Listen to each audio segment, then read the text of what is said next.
Hey guys, my name is Elijah, and in this tutorial I will show you how to find trash in Google Docs.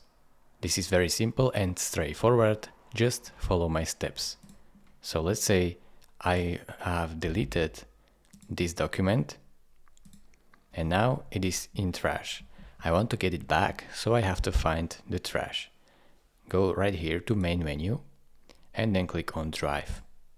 This will open up Google Drive, where you can go over here to trashed items, and here you should find your document.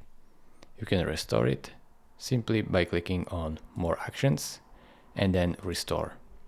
Now go back to Google Docs and you should see your document pop right in. So this is how you find trash in Google Docs. Thank you for watching.